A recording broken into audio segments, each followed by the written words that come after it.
माँ, तुम चिंता मत करो। शादी में कन्यादान के दौरान हम रितु के पापा से अपनी मुंह मांगी रकम मांग लेंगे।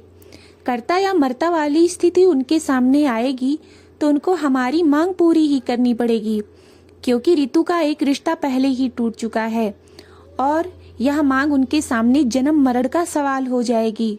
हाँ बेटा, यह ठीक रहेगा। आखिर बेटा है तू, दहेज तो मैं लूंगी ही।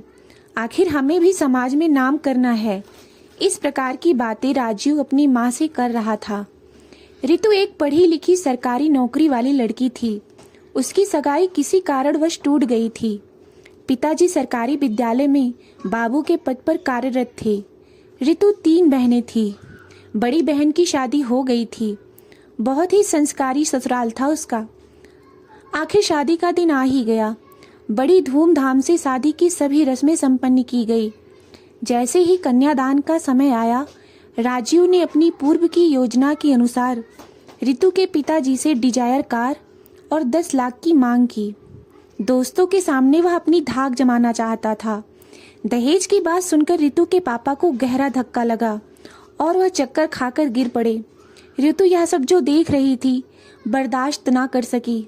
वह सामने आके बढ़कर बोली, मैं जिंदगी भर कुंवारी रह लूंगी, लेकिन मेरे पिताजी एक भी दहेज नहीं देंगे।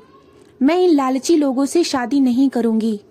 तभी उसकी दीदी का देवर आगे बढ़ा और उसने रितु का हाथ पकड़कर उसे पीछे किया और बोला, शादी इसी मुहूर्त में, इसी मंडप में, उसी समय पर होगी जो पंडित जी ने तय करी है, और रितु जी से शादी मैं करूंगा। राजीव यह सब देख रहा था। उसकी आंखों के सामने वहीं पर रितु की शादी भी हो गई और 7 फेरे भी हो गए।